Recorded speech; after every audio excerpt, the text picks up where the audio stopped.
What is up, all my beautiful people? Scott back at you. I wanted to do just a real quick video today to catch you up on what we are doing, an update on our North Scottsdale build. We had a 2.5 month, almost 3 month uh, part of the build there that we got stuck in. So we had this delay of 2.5 to 3 months. And I wanted to show you what happened with that. So we were stuck in our septic design phase. So if you remember on some of the previous videos, this is our street here on this side of this picture. This is north, this is south, this is the front of the house here. So we're kind of looking at this sideways.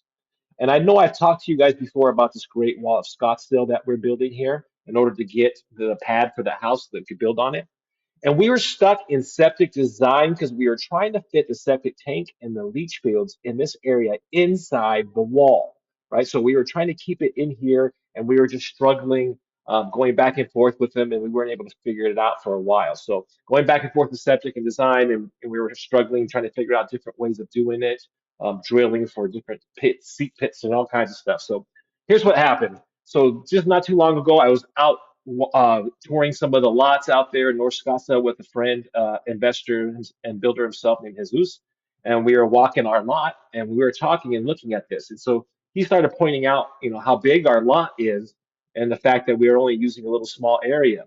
And something in my head started clicking where I was thinking, I have to think kind of outside of the box. Like, how am I going to get out of my way of thinking and so we can get the septic thing figured out? And as I was thinking it, and we were driving back, and I dropped Jesus off, and we were done.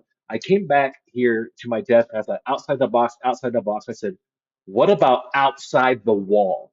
And so something just clicked, and I was like, that's it. Something outside the wall. Why don't we just put this thing outside the wall? Why are we so focused on sticking it in this one little area?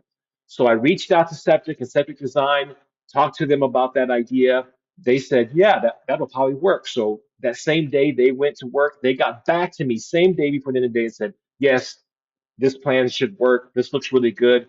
We got plenty of space here and we should be good to go. And I thought, what the heck?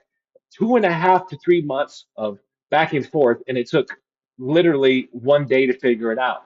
He called me back and said, okay, it looks good. Do you want us to send this to permits? And I said, yes, of course I want you to send it to permits if you think it's going to work. We've been waiting forever. So they sent it to permits a day before Thanksgiving. So Thanksgiving Eve, it got sent out.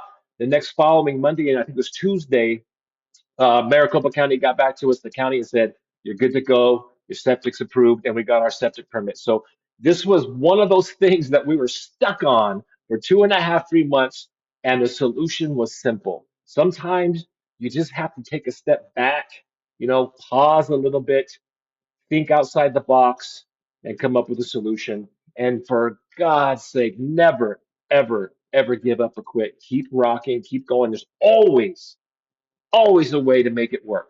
One way or another, we were going to make this work, and we have.